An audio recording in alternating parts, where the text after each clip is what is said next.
ট্ৰণ্ডহেমত মোৰ আজি শেষ ৰাতি কালি ইয়াৰ পৰা মই যামগৈ গতিকে ভাবিলোঁ আজি এতিয়া অকণ আবেলি ওলাই যাওঁ সন্ধিয়া নাইট লাইফটো চাই আহোঁ গতিকে বৰষুণ দিয়া ছাতিটো লৈ যাব লাগিব ছাতিটো ল'লোঁ ঠাণ্ডাও আছে বাহিৰত প্ৰায় 4 ডিগ্ৰীমান ঠাণ্ডা আছে ভালকৈ পিন্ধি নগ'লে ঠাণ্ডা লাগিব বাৰু ঠিক আছে এতিয়া যাওঁ বাহিৰত কি আছে চাই আহোঁ এবাৰ কেনেকুৱা কি তাৰ নাইট লাইফটো এবাৰ চাই লওঁ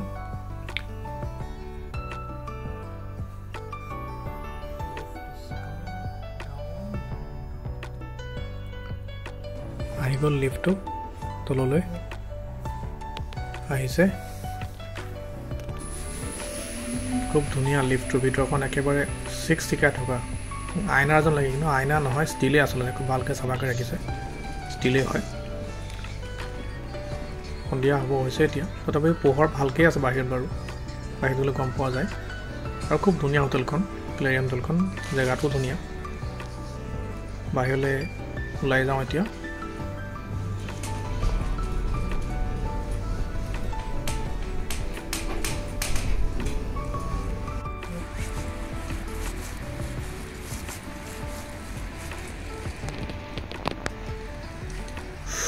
কি ঠাণ্ডা বাহিৰত বা বৰষুণ পৰি গোটেইখন একেবাৰে খিৰখিৰাই আছে ফুল লাগে ইমান ধুনীয়াকৈ ফুলে বৰষুণ নাই বাৰু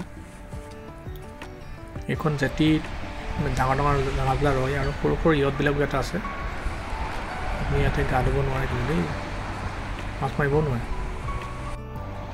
ৰুলছ এণ্ড ৰেগুলেশ্যন বহুত ভালকৈ ফ'ল' কৰে মানুহবিলাকে যে এখন এইফালে বৰ ধুনীয়াকৈ চাফা কৰি ৰাখে খালি ইয়াতে আহিছিলে গাড়ীখন এই জাহাজখন এটা শংখ মূৰ্তি এটা আছে কিন্তু এই ছাইডটো দেখিবলৈ কিন্তু মানুহৰ কাণৰ নিচিনা বনাইছে দুখৰে শংখ নিচিনা ধুনীয়া লাগে এই ফুট অভাৰব্ৰিজখন পাৰ হৈ পেলাই আমি ইয়াৰ তলতে আচলতে যিটো ৰেলৰ ষ্টেচনটো আছে ট্ৰেইনবিলাক অহা যোৱা কৰি থাকে তাৰ কাষতে ৰাস্তাটো আছে এই ফ্লাইঅভাৰখন পাৰ হ'ব লাগিব পাৰ হ'লেহে মেইন চিটি চেণ্টাৰ যাব পাৰি কথা আহিলে গৈ থাকে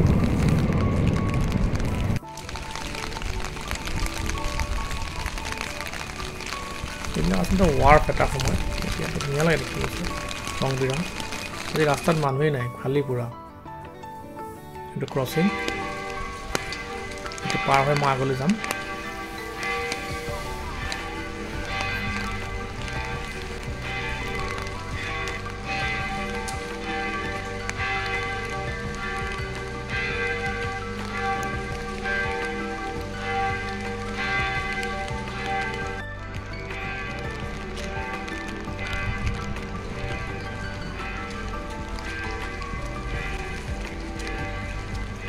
এইটো মেইন ট্ৰণ্ডহেমৰ মেইন স্কুৱেৰটো ট্ৰণ্ডহেম টৰ্ক বুলিও কয় এইখিনি আৰু ইয়াতে সন্ধিয়া সময়ত যথেষ্ট মানুহ গোট খায় বিভিন্নবিলাক ষ্ট্ৰীট ফুড আছে কাষত অন্যান্য দোকানো আছে কিন্তু আজি বৰষুণৰ কাৰণে মানুহ নাই খালী পূৰা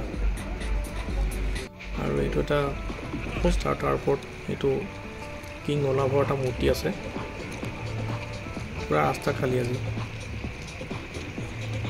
দুই এটা মানুহে ঘূৰি গৈছে বৰষুণতে ওলোৱাই নাই কোনো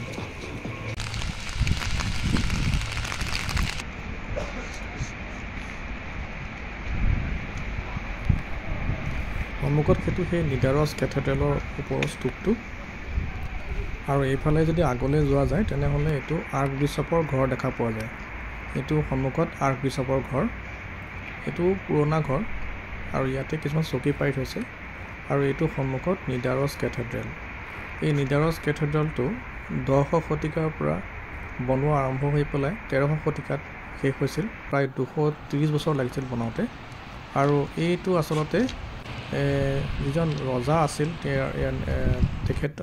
তেখেতেই মানে প্ৰথমতে ইয়ালৈ খ্ৰীষ্টান ধৰ্মটো আনিছিল তেখেত হৈছে কিং ওলাভ এই ওলাভৰ যিটো সমাধিস্থল তাৰ ওপৰতে এই গীৰ্জাটো বনোৱাইছে কেথেড্ৰেলটো বনাইছে আৰু এইটো আচলতে গোটেই স্কেণ্ডিনেভিয়ান কাণ্ট্ৰি যিবিলাক খ্ৰীষ্ট ধৰ্মাৱলম্বী লোক আছে তেওঁলোকৰ কাৰণে এইটো এটা পবিত্ৰ তীৰ্থস্থল তেওঁলোক আহে দৰ্শন কৰিবলৈ এইটো খুব ডাঙৰ আৰু খুব ধুনীয়া ষ্ট্ৰাকচাৰ গোটেই স্কেণ্ডিনেভিয়ান কাণ্ট্ৰিতে ভাল ধুনীয়া ষ্ট্ৰাকচাৰ এটা আছে ডাঙৰ কেম্পাছ এটা আছে। ইয়াতে কিছুমান বাৰিয়েল গ্ৰাউণ্ডো আছে, কাষত কিছুমান বাৰিয়েল গ্ৰাউণ্ডো আছে। আৰু অকণমান ভালকৈ চাবলৈ হ'লে সময় লাগে এইটো।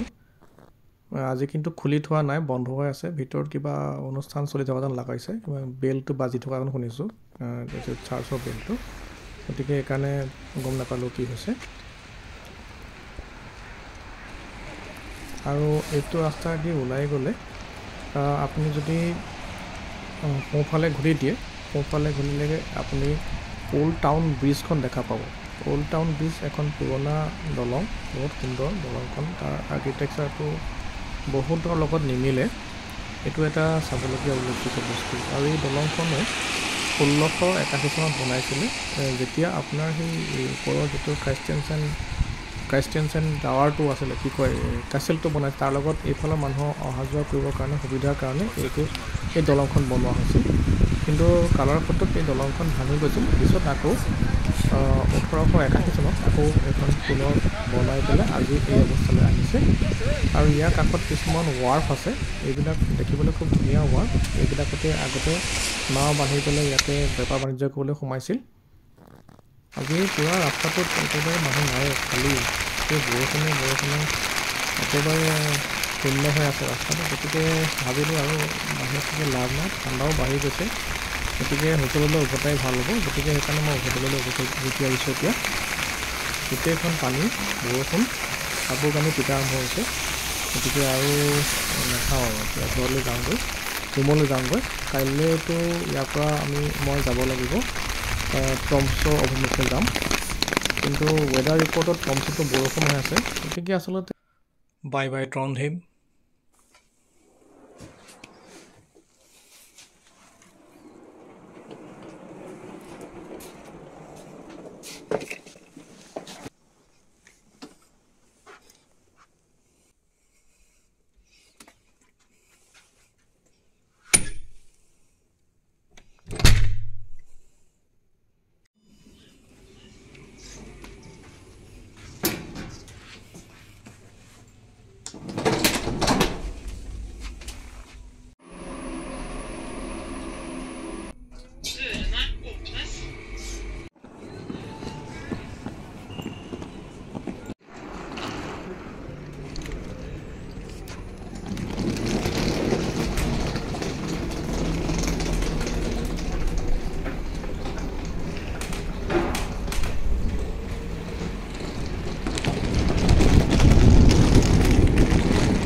এয়াৰপোৰ্ট শ্বাটল বাছ ল'লোঁ।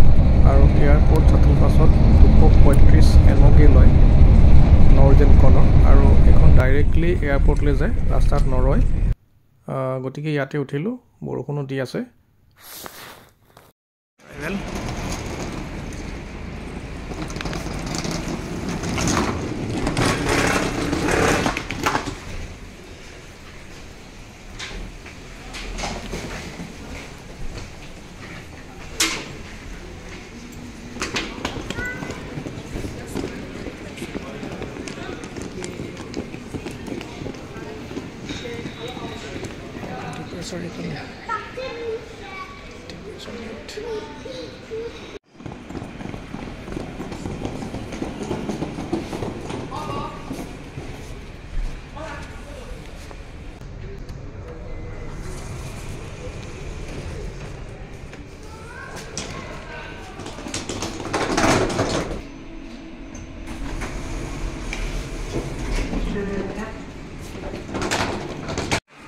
পুৰা এয়াৰপৰ্টটো খালী আছে।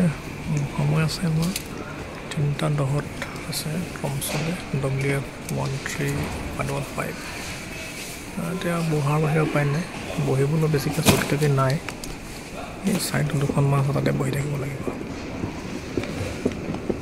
এইবিলাকতো প্ৰায়ৰিটি চিটে লিখা আছে, প্ৰায়ৰিটি চিটত বহিব লাগিব।